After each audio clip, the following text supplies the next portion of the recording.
Sanbonan Dumelang, it's us again. It's the Unfiltered Youth. We are happy to see you guys commenting on our page. We've loved the love that you have expressed to us.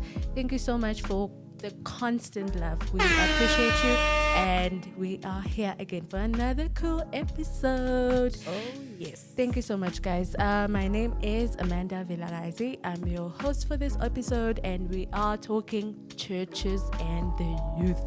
So if you are feeling, can be 35.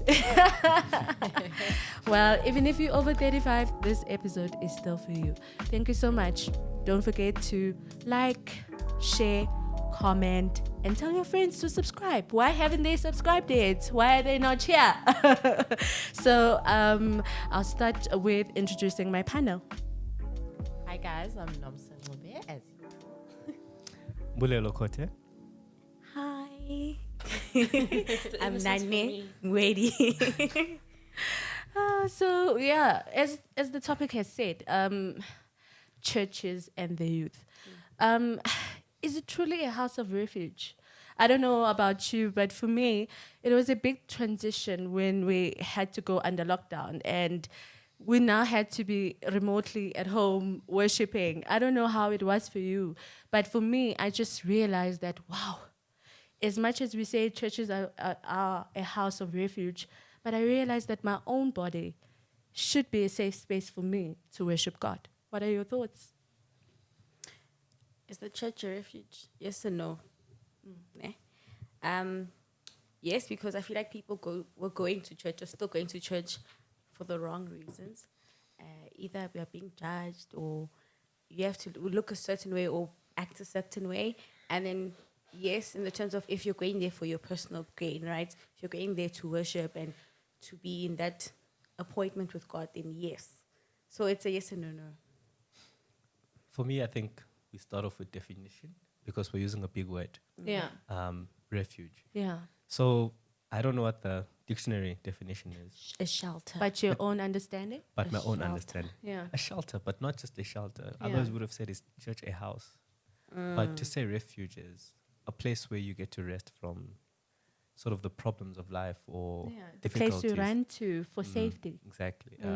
So answering the question, it depends a lot on the church environment that you're in.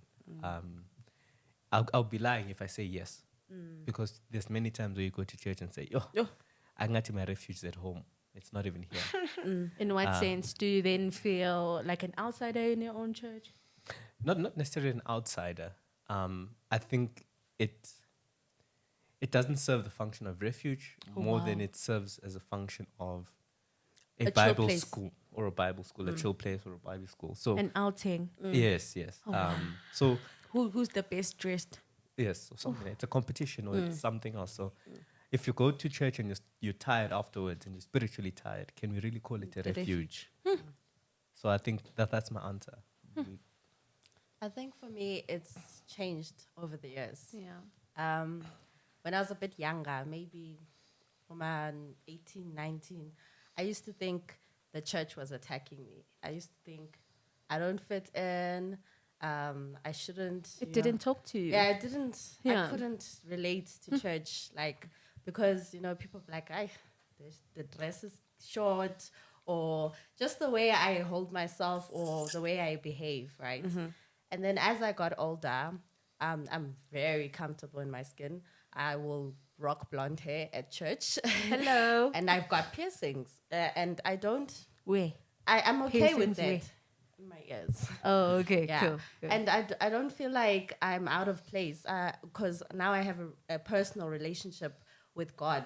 Church is not so much as, a place where I go and try to impress people or something. It's a place where I go to hear the word of God because I have a personal relationship with God. So, yeah, I do feel like now it's a place of refuge for me. Nice. I don't know. Have you guys had the opportunity to visit other churches besides yes. the Seventh-day Adventist? Oh yes. Yes, definitely. Did you feel like that church was a place of refuge at that specific moment? The ones I went to two, right? Okay, tell us. The one I went to, the youth thing, right, that happened on Fridays. And I didn't relate to the music because it was What's the name of that church? X what Christian church. So they're going, oh yeah, and I'm like, Or like one of those high praise? yes. I'm like, Oh, nice, I nice. am there. I'm not there like that. Yeah. So I was very out of place there. But I went because I was being a good friend, and I went to the Roman Catholic Church, and I think it was the day where they were celebrating Mary or something, and there was just lots of smoke, and I was like, why is there smoke? Why is there so much smoke? So I haven't. Yeah. And my dad is Lutheran, so I've been to Lutheran church, which for me it's very similar to the Adventist church. Yeah, but they just drag their songs, so that was just also a lot for me. Lutheran, is it the ones that wear black and white? Oh yes. Oh, okay. Yes, I have actually. Funny enough, SDA, the let's say the church that I'm in now, the SDA church, was a last resort for me. When I was growing up, the churches that sort of took me in and where I felt more of a refuge type of space was I think it was the Baptist, the Baptist church when I was growing up. So there was a youth there. There was sincere or seemingly sincere connection to God and things like that. So that's the one church. And obviously, as you grow up, you go to the churches of your grandparents. So that was like, I think it was Methodist. But yeah, now to answer your second question, the Baptist church felt more like a refuge, mainly because I was a child and you go there, there's youth where you finish playing soccer and you, relate about God in a childlike way. Even though my mom, well, the heritage of, let's say, Adventism was a long lineage, but the refuge which I felt was more in the Baptist church at the time. And yeah, due to circumstances, I'm back here in the current church that I'm in. So I hear you. Yeah. I have been to other churches. My mom's side of the family is Roman Catholic. For me, okay, it's very routine. So if you don't know what's going on, you'll be so lost. Because you kneel, you get up, you sit, you kneel, and if you don't know that routine, you look lost. out, yeah. When now you're standing, when they're kneeling, it's a mess. And then I've also been to the Methodist church. I feel like that's a very nice and youthful church. The worship is, very Hillsongy, concert type of vibes.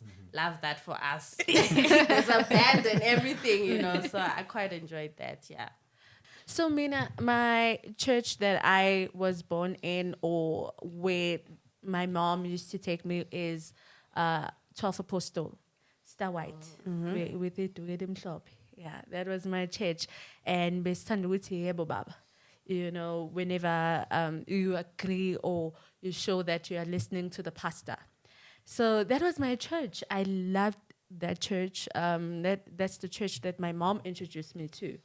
And Benza, they do this other thing of christening a child or sprinkling the child or blessing the child when the child is born. So that's where my first blessing was from that church.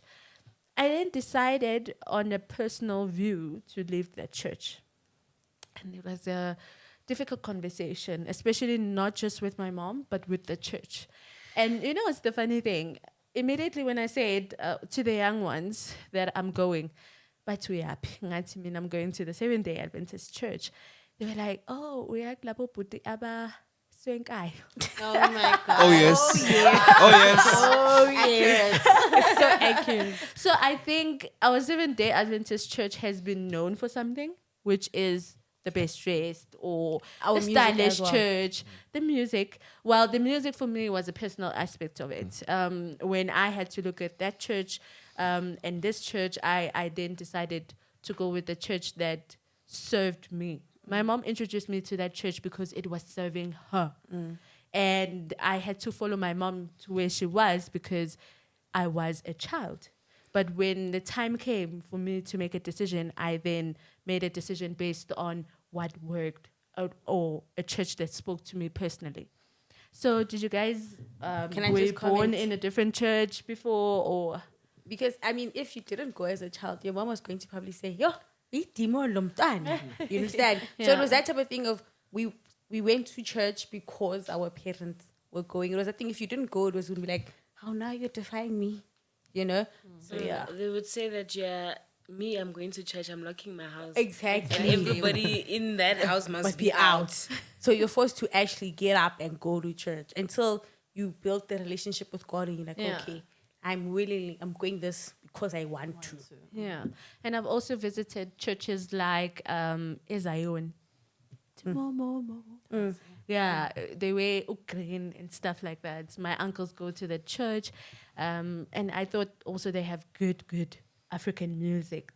They sing in Zulu, and they sing over experience more than anything. Their songs are well originated from whatever experience the church is going through.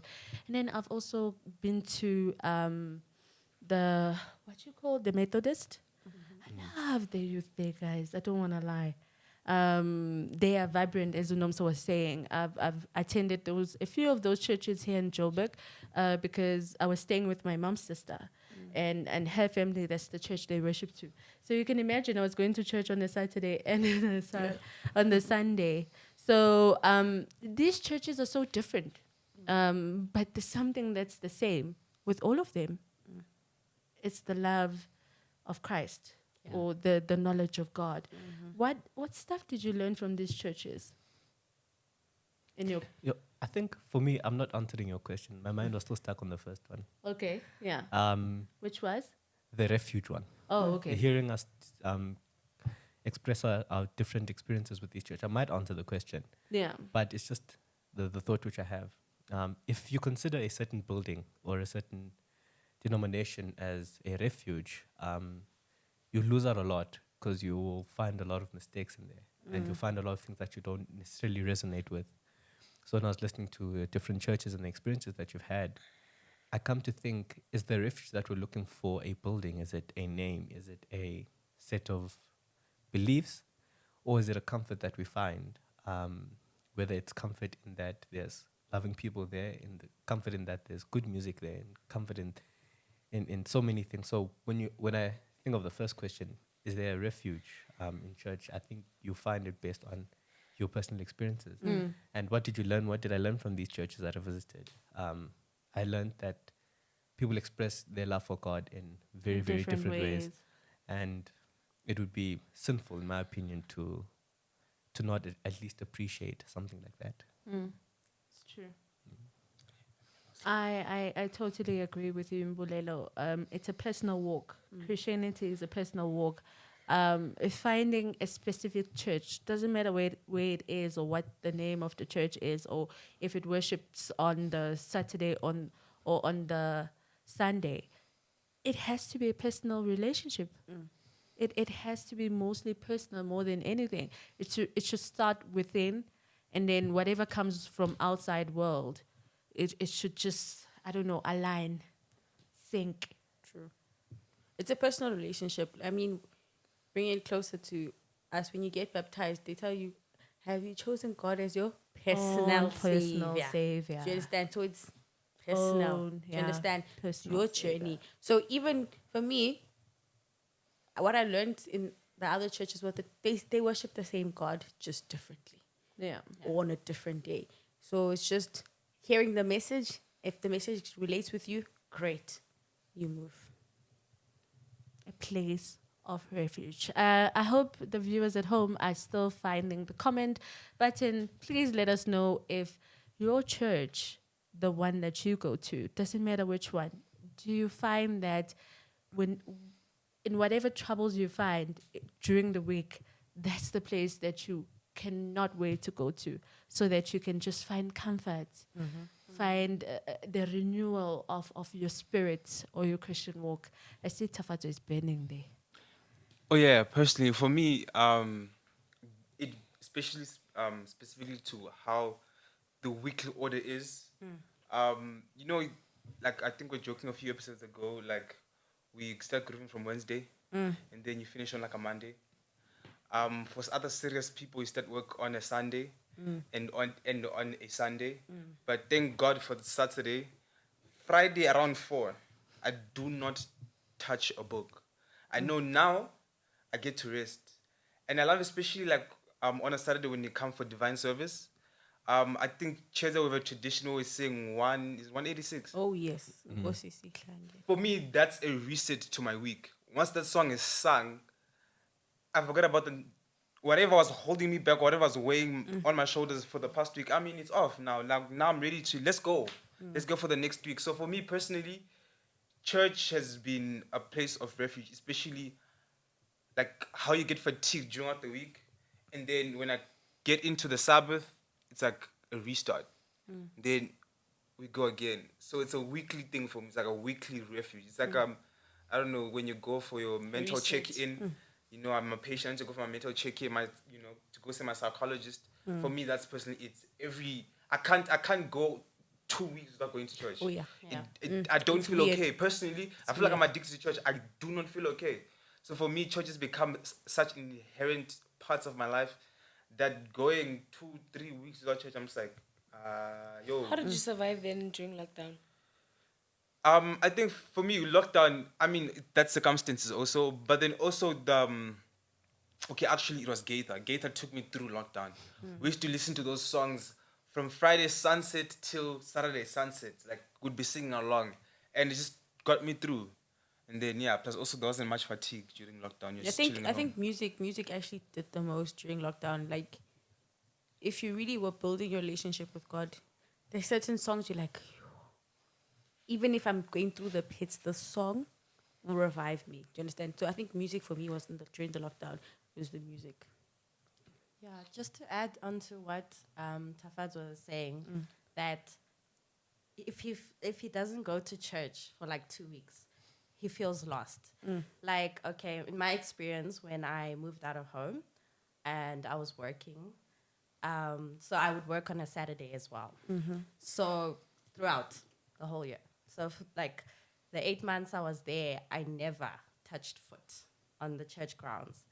And like the first few months, I would be like, I'd be okay because essentially I had everything I wanted, my apartment, everything was cute, material things were making me happy, were fulfilling me. And then after a few months, I'm like, hey man, something is off. Like, Konintwe off. exactly. Like everything was there, but something was off. So I definitely think that in this crazy world, the church is definitely a place of refuge for the youth. So is it now then a conversation of you cannot, let's say you are unable to go to your own church, then would you entertain an option of saying, okay, in my current situation or in my current surrounding, I am unable to go to the SDA Saturday church. Can I then go to a Sunday church just for the house of refuge? Problem is, I'm a typical SDA. it's Adventist or nothing. I Okay. think that's how I was brought up also. Okay, personally for me, my mom grew up Salvation Army, but then I think I was too young to even remember what was happening. Then by the time I could understand what was going on around me, I was already a fully indoctrinated Adventist. And like I've never experienced any other church, so I don't think I can relate to any other church. It wouldn't give me the same experience. So I think I'd rather go look for another church, another SDA drive. I don't know how many kilometers, but than to go to another church. That's just me though. I think for me, the answer would be yes, I'll be able to go to another church. Because I think the Christianity that my mom raised us with was one of reading. So read on what you claim to believe. Read the Bible, read other books. Not read just in Ellen G. White. Yeah. everything. Read everything. And I think that's a very important aspect that we may miss as the youth, where you guys were describing that, as Tafaz was speaking now, you were raised in one church and you have that specific doctrine. So what happens if you go to another church? You miss out on God. Is God limited to your experience? True. And I think that's something where it's like you can go and experience it and see and say, God, if I find you here, let me find you here. Otherwise, if you don't find God in that place, then you don't have to. But it's not, again, I say, a matter of the name of the church or The day where you the worship. day where you worship, Yeah. but truly, based off your reading, The based off of your relationship. prayer, based off of the God that you understand, do you find God in this place? No, I fully agree with you. I mean, for me to move from my mom's church to the current church that I'm on, it shows that it came from a place where I was saying, if God is there, then why not? I was not a typical person who would say, this is my church, this is the only church that I want to go to. But I was opening it up to wanting God and wanting to understand Him in all the languages. It's like how abantu mabekala when they start praying in tongues. How I haven't gotten used to it, but when someone else is doing it, I'm just like, if it works for you, let it be. You know. I think to answer your question, you're Yeah. directing it towards me. I never thought of it at the time to go to a Sunday church, which was weird. You're only bringing it to my attention now. But yeah, I think if I had that knowledge, I don't think I would because, well, one, social anxiety, but two, I don't like feeling lost. Imagine people are singing songs and you're like, Quiet. what's going on here? But I can like go onto YouTube and watch Sarah Jake Roberts. Love her. I can listen to her whole entire sermon for days, you know. But to then go and then go there and see the culture and then the singing and be so lost, I can't do that. We are the leaders of tomorrow, right? I mean, I'm sure our parents or our current leaders were also once young at some point, and they had to learn their way up, especially when it comes to the church dynamics or the church leadership or the church house rules and stuff. Do you think we are ready? Apparently, we are the leaders. Apparently. But I don't think we're ready. I don't think we're ready. I think there's so much pressure as well. It's like, yo, now I must grow up and be a leader. It's a lot. I think it's more about commitment. Yeah. People think having ideas is about it. That's all it is about leading. But you need to be committed. Remember in the first episode, we spoke about the youth moving in the healthy direction. Yeah. We don't even have a direction, like Molelo said. How are we going to be leaders if we're not moving in any direction? Do you understand? It's very tricky. For me, I think I have lack of confidence in myself as a leader. Because, like, you know that meme that goes around where they say, when kids ask, Auntie, can I please have this? And you're like, I'm not I'm not the auntie. But if you figure it out, you are the auntie right now. Your age, rightfully so, you are the auntie. That's for me the leader. Because like if I'm asked to do something in church, I'm just like, me? Why are you picking me? But if I see like I'm like deep into the youth, you know, I'm in the years, mid-20s, you know, I should be asked to do those things. I should be asked to lead. So I think, yeah, we just need to have confidence. I have think to have a our direction. I think our generation is built different, right? Our parents were groomed from very young to be the leaders. We are the Gen Zs of this world. We are Freelancers. free. Yeah, exactly. We're free to do what we need to do, what we want to do, how we want to do it. So now when the pressures of, or when the question comes to us to lead or to be anti-Sbanbani, it then becomes like, no, not me, not yet, you know. But Give in me a few reality, years. yeah, maybe give me a couple of years before we actually like willingly take that responsibility. So I think I don't want to say we have a lot of we have a lot more freedom, Mara, we are very we need a focus. I think we're misunderstanding what leadership is. Leadership is not management. So what you guys are describing, Oh, the philosopher. Oh, yes. Come now. so it's not management. What you guys are describing is management roles where they say we need you to do this and this and this at the church. Manage it for me. That is management. Whereas leadership is a very, very voluntary thing. So you get to a church and then you see that there are hungry children here. You decide we need to feed them. That is leadership, and you do it voluntarily. That one. It's true. Voluntarily, yes. No one has to force you. Because if they force you, it's no longer leadership. It's now We still management. don't have direction, so I We don't think don't, I don't think we're gonna see yeah. that need. We're going to see that child and we're gonna like, oh, okay, sharp, and we continue. We don't have direction. I hear you, the management and the leadership. I hear the difference there, but like you said in the first episode, I'm going to quote you, quote. We don't have direction, so I don't think we're going to see that little child and see. Ulambile lo mntana. Maybe it's not the little child. Maybe you can hear that the singing is off here, or you can see that maybe this church needs Do you painting. know, Oh, you know they that need this. Ugogo cause are there at the back seat saying, oh, Funai must change. You know, it's a lot. I just think people are gonna come say, you're trying to change the way we do things as well. It's And not- that's what's happening already. Oh, you wanna do this, you're like, oh, you second guess it because they always question you if you try to just bring a suggestion. Why are you scared So- of questions? We're not, No, not it's okay. not that we're scared. It's just you try, you get defeated at some point. You're like, I couldn't try. Ugh. So, are you feeling that our current leaders are currently not listening to us, or they're currently not taking our advice? They're or very our stagnant. views? They're Yes, stagnant. that's true. But you can't blame them though. We can't. It's the way Like they you, grew up. like what Mbulelo was saying, a leader is a person that imposes.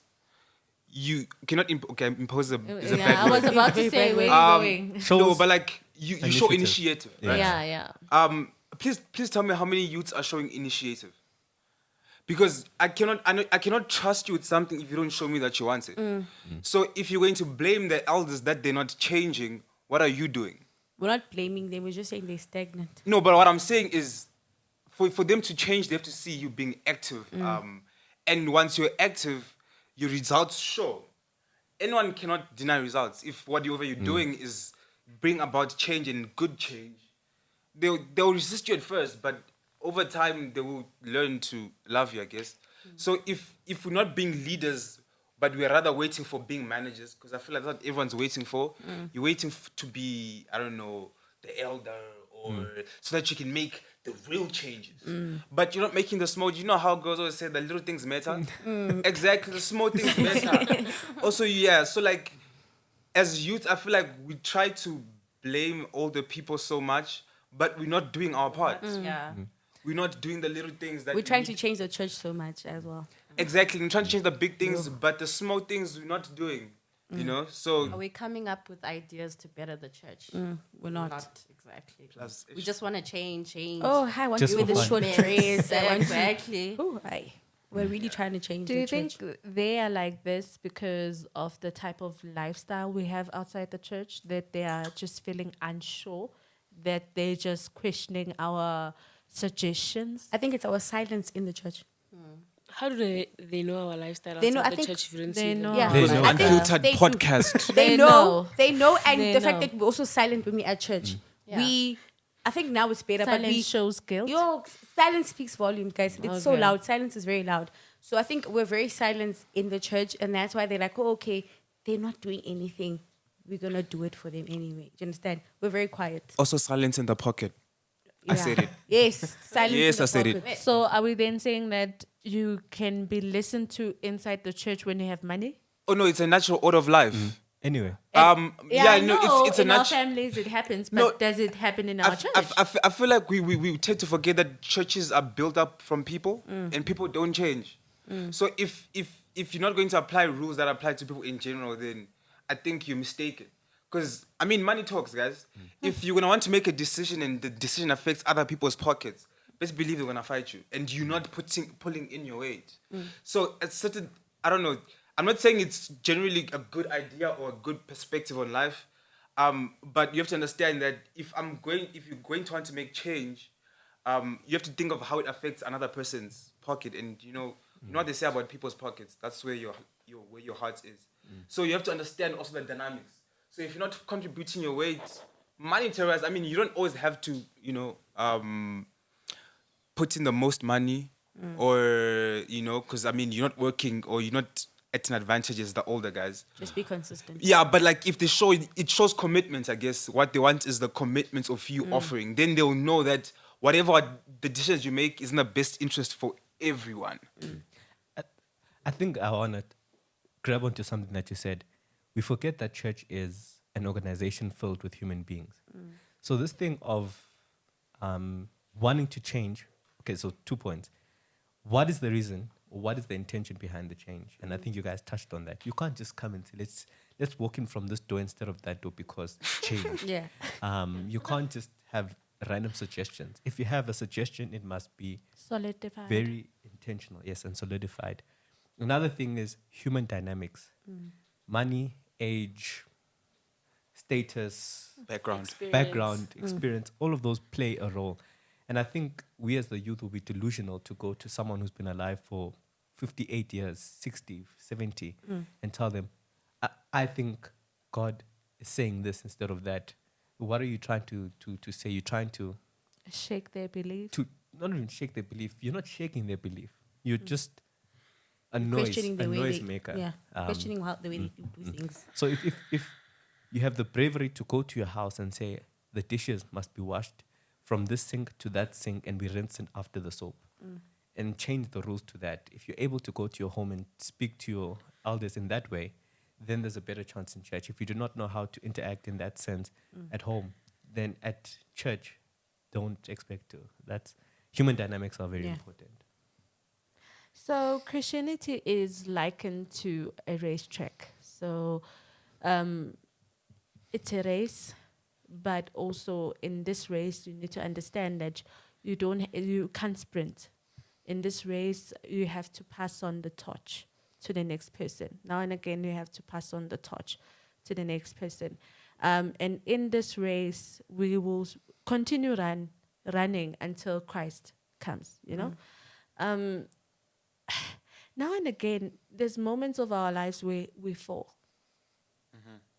Is the church allowing us to fall and helping us up? No. Go first. No, that was my answer. Oh, no. It's the- No. But I've heard a comment once where they said, you rather fall inside the ship and be lost in the ship than be too drowned outside. That's what I was told. And I was like, oh, okay. But I feel like you guys judge us, you know? So no, I agree with Mblelo, no. But who are we falling to if we're falling into the church? Exactly. Who are we falling to if we are? Yes, Falling if in we're the falling inside the church, where? Who's catching us? Who exactly? Like who's going to come say, you have fallen? Come, let's. Exactly. It's okay. How do they know that we've fallen? Because we have a facade. Oh. No, but sometimes you disappear for a couple of months and nobody looks for you. True. Exactly. That's what I'm saying. You True. fall and then And then what? who's then? How? Nomsa, why aren't you at church? No, I'm busy visiting. Or no, I'm just. But if you ask Nomsa, why aren't you at church? He's going to say, leave me alone. It's how you ask. Nomsa, why? Also, Yeah. don't come unsolicited to Nomsa. Yeah. If you've never spoken to her in church and asked her about her, don't come and now ask her why she's not in church. True. She's going to immediately block you. She's immediately going to draw up a wall. She's going to make sure that the answer that she gives you is half baked. Okay. But what if the friends that she thought you had in church don't actually care? And the person who cares is that random. Yeah, I don't see I think Nomsa he was- anymore. I guess go through the leader. But but yeah, no, It's your not- approach, I guess. Go through the leader. I think you go say to your leader, say, dude, I haven't seen, hi leader, I haven't seen Nomsa in a while. You know, I think, can you please check her up because I'm not friends with her like that. You know, I'm saying. Is it because also they're looking at us and they're like, I don't want to get too involved because in nowadays, back in the days, ingane bekhuliswa by a community will raise a child, but it doesn't work anymore in this day and time. Is it, I don't know, are the leaders looking at it and becoming like, Amanda hasn't been to church in a very long time and no one wants to call because they're just like, angifuni ukungena iindaba zabantu. I think it's just how the modern, like you're saying, the modern, Times. it's the modern times and how we interact with each other. You know, we've drawn up walls. Like I need to do me and don't ask me. You know, that thing of like you don't know how to ask and to which extent you can ask, because I could ask you the bare minimum, but someone's already charged up, like, why are you all up in my business? True. So it's that thing of you don't want to be in someone's business. When you come back, we'll ask you, are you fine? You know, it's not that we don't care, but because of how society has treated relationships now, it's like if I don't wanna tell you what's going on with me, leave me alone. So when you come back, that's when you'll be like, no, I'm sorry, you've been gone for 8 months. Are you okay, darling? Then you'll Why are be you like, counting? no, she said 8 months. Oh, She said 8 months. Why are you in my see what business? exactly? Here's it. You Example know? of it. So you've been gone for 8 months. Are you been okay? No, I've been working, but I'm okay. I'm back now. Oh, okay. So then we can. But like, I feel like it's a bit also too. I don't know. I don't know. I don't know the right word. But like, it's not asking for too much. But like, people have their own lives, guys. True. Apart from them being just a church, they're dealing with other burdens they're carrying and crosses that they have to offload. So it's a bit unfair to say not everyone must come check up on you. If you're not gonna tell me, yo, I'm going through this also, like, yo. also, what did I want to say? I keep forgetting. It's okay. We got you. There's another thing that happens when you are passing down the torch. Messages get altered or messages get omitted when you are passing down the torch. I guess we spoke about this racetrack. Do you guys see any messages that have been altered as they're being passed down? Or I think you need to read. We need to read in order to understand that. And if you see the history of just the religion in general, you find that a lot of misinterpretations or messages change over time. And I think that's human nature. And I don't think it's necessarily a bad thing. If you look at even just Christianity as the religion, from the time of the originator of Christianity to where we are now, there's so many variances and differences. We can decide to see it in whatever way we want to, but passing down the torch, messages are going to be altered. And I don't think it's good to label it as good or bad, because what standard are you basing it on? So yeah. are we a generation that's reading though? I don't think I we read. are. Most of us. You like what? course One you do. one in 1,000. Yeah, one yeah, in yeah. 1 in 90. Like the 5%. I just from think that's the just how, the whole generation. It's not even about church. We just don't don't like. read. I'd rather watch than read. Yeah, I'd rather hear it even. Yeah, you know. Yeah, tell me. So it's not really necessarily about church and Church, church it's just- books, but just in in general, general. our mentality is not. If it's not for school, then Yeah. why am I? It's not for me to pass. man. Hey, Not- it's no. a struggle. Yeah. But I guess it's a muscle you build. It's I'm still yet to build that muscle though. Yeah, I don't know if it's just me, but I'm that person who goes, you see the Bible app, it's got the devotion, the one Yeah. verse. That's me. That's what keeps me going. I can't then read a chapter and it's not gonna work. But at least it keeps me consistent. Yeah. Yes, at 9 go back o'clock every there's day. a. Yes. Oh, yo, guys. Day. It's not even 9 o'clock, not it's every- 11 now. What's changed? Yeah, it's No, changed. guys, it's not every day. It's every day. Sometimes I forget. No, you don't. I do. Today I didn't post If, it. if she doesn't forget like to post a screenshot, it'll Yes. be a status, the Oh color my one. gosh. I'm helping you guys keep up with your Oh Bibles. yes. How? Oh yes. So I'm just thinking, I guess I'm not Rendani's friend. I've never received those. But No, you no, know, no. I don't send it. I don't send it. I don't send it individually. I on put it the on my status. push it in block, okay? Oh, not But- saved. But we're not It there. be like that. We're not there. Another thing that happens generally when you are running with a torch, it blows off now and again. What do you do when you get to a point where you're just like lights out? Go buy more gas and light it up. No. I think It's a difficult question. it's very You know difficult. that. Yeah, that was deep. That was heavy. It's like No. I think that forsaking, I'll never forsake you verse. I think that for me, it's what keeps me grounded and saying, okay, yeah, and cut a munch, but he still got me, So I think for me, yeah. And also that Jeremiah 29, the plans. I have for you. Yes. Oh, yes. think what helps the most is what brings us all together as Christians, the love of Christ. Says, I mean, a couple of times this torch switches off, or it runs out of fuel, or the button falls. But I think what helps us to get back up or to switch back on the torch is what essentially brought us all together, which is the love of Christ. So I think we just mustn't forget that. That if someone falters or someone falls down, what we need to show is the love of Christ, and that alone is enough. And then God will do the rest, because it's not our portion to lift the person up; it's to encourage them. So I guess that's our part as other fellow church members, is to encourage them when they do fall Or down. other Christians in Or general, just being a Christian in general. Is to like help them. I mean, cheer them on to continue going, because now once you become a deterrent, then you're doing the opposite. So yeah, that's what I have to say. A story of the 10 virgins. Oh my God, Yeah, so- zalala. That's the one prime example which you have in the Bible that answers that question. What is your faith based on, and is it being replenished? So once you answer that question for yourself, then the torch can never go out because of the essence of what you believe.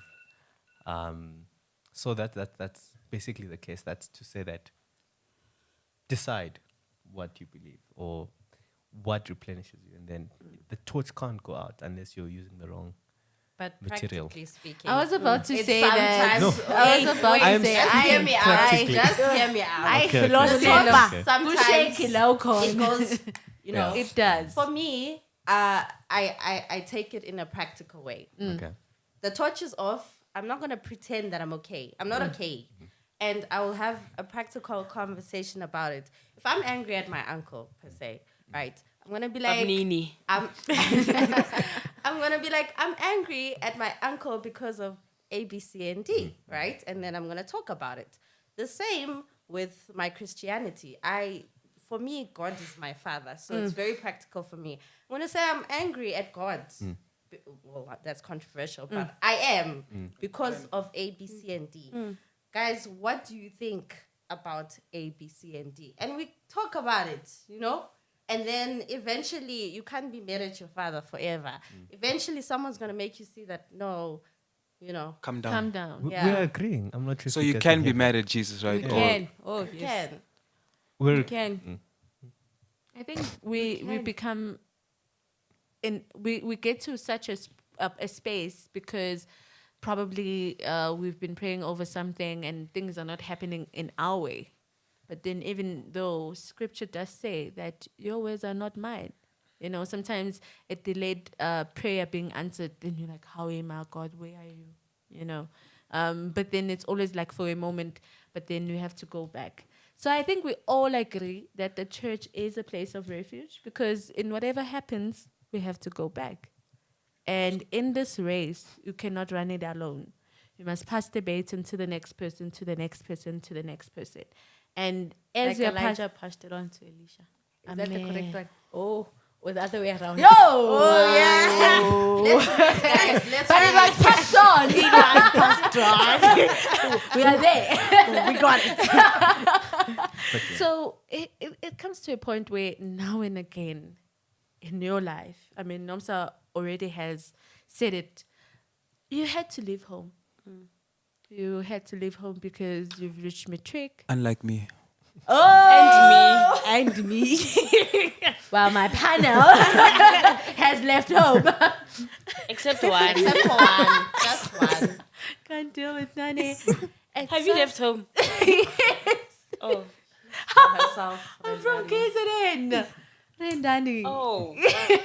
Clearly your land friends. At some point in your life, you had to leave home.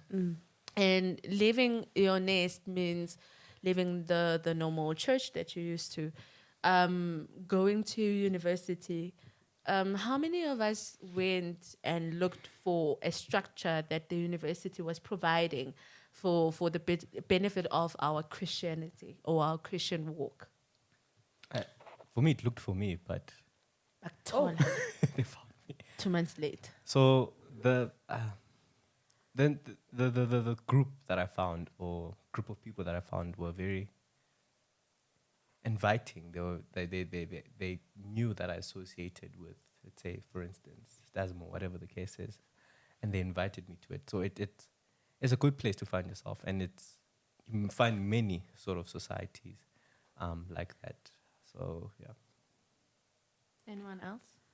Yeah, it was just following the crowd.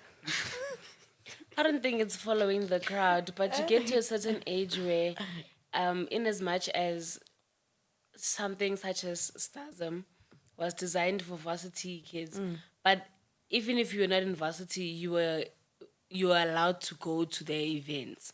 So naturally, You're following. when we got when we got to university, we didn't have to look for it. We already knew where we were going. We knew this is where we identify. So we were going exactly where we had already. It was home basically. We already knew where we were going. So there was no need to now start looking from scratch. Yeah, no. Yeah, for me, I'm a little bit of a popcorn. I'm all over the show. So I joined every club, including STASM, everything. Just joined everything. Did I really feel like I was part of the community? Not really. But I just joined for the sake of. I mean, even for example, my brother now, he's in Cape Town. They literally, my parents were just like, you must find the STASM group, join, And he was like, I will do it at my own time, right? He's been there for 9 months. He only started a week ago or a month ago. Because I'm doing it at my pace. I will find the comfortability. Like Melissa says, those people were inviting. Yes, they were inviting from the get-go, but he was not there yet. Do you understand? So, yeah. Yeah, I think it's a big thing. It's a big milestone, leaving your mother's nest and being responsible for your own self. And this definitely invites everybody. It doesn't matter what church you're from. If you are listening to our podcast and you are in varsity, just know that there's a student ministry office in your university that's available that can tell you where your church is. This is a body that incorporates all the churches to ensure that all the students that are currently in that university also are catered for in their Christian walk. It doesn't matter even if it's not Christian as well. Just find them, because I don't want to lie. Leaving your home, going to a place where you are now responsible for yourself, it comes with a lot of temptations. It comes with a lot of pushing and shoving. I remember how in my one, I can't remember, it's very fuzzy on how I found STASM. But I can remember how important it was, how they asked us in our own races that you must have a home cell. That thing was so important. In my home cell, I was able to tell them my case. We were able to pray together over my case. And I don't want to lie. I would say I have an exam, and we will pray over that exam. We will fast together over a specific thing. Those things are very important, because I don't want to lie. Race is very tricky.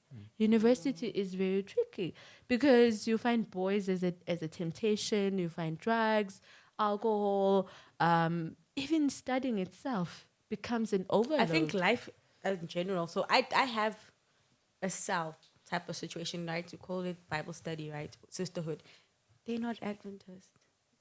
Great. They're not Adventist, but we are all Christian, and we all factor. We all Thursday, every day, every Thursday, 7:00, we have cell. Do you understand? And they're not Adventist. So You have I what?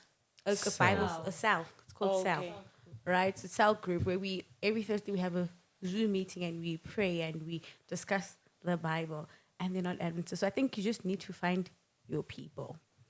And I think the practicalities of it, because you just described it in a nice way. So where I studied, there was this student ministries thing, and more than the feeling and the feeling of home, there's a lot of practicality in the growth aspect of it. And I think that's where things like STASM, and there was another society that was very popular, Shofa, in my university. There was another one. There was many societies that catered, not even just for religious reasons, but also for political and for other things. So I think social as well, yeah. So I think it caters to a need, a practical need as well. So finding a society or finding a group of people that You can relate you can to. relate to. Not even just about feeling, but practicality. You know that if I need to find a certain food, there's a group of people that I know will be able to find it for me. If I need to do this, if I need to do that. And I think it's very vital when you consider things like STASM, things like chauffeur, things like even the political things that we as youth need to sort of associate to, so that we do not lose our way, or we do not just have no direction in life. So It is so true, because you find that now and again, when you go to these spaces, you find people that are on second year, third year, years ahead of you. They'll be able to give you advice. They'll be able to put you in the right spaces, and most of them, they become your mentors or mentees. So you need to find your church wherever you are. It doesn't matter where you are. Just find your church and join the church. So not to try and not cater for everyone, but we have our own thing called STASM. Where do we all know how STASM came about and what's its mission and how STASM is right now? Do we have anything that we know? So, STASM is a public campus ministry formulated, I think, in 2001 or 2000 and something. So, the prime purpose of it is for specifically Seventh-day Adventist students to have sort of a home that they go to. So, in the same way that you see Pathfinders, in the same way that you see Ambassadors, in the same way that you see AY, STASM serve that on as public university. So it's not necessarily SDA run university, because there's not necessarily a need for that, but especially the more government universities, they would have that in place. And to be part of one, I think from experience, it served well. It served very nicely. It teaches you a lot. And I've seen a lot of people come into STASM and learn a lot, and things that they wouldn't have learned if they had not come to STASM, especially in an environment that doesn't support, let's say, the beliefs that STASM holds. So in a very roundabout way, STASM is just a place where either if you're Adventist, you can go and find a home, or if you're not Adventist, just go and check it out. That type of thing where it's like, see what it's about and learn from it and learn about it.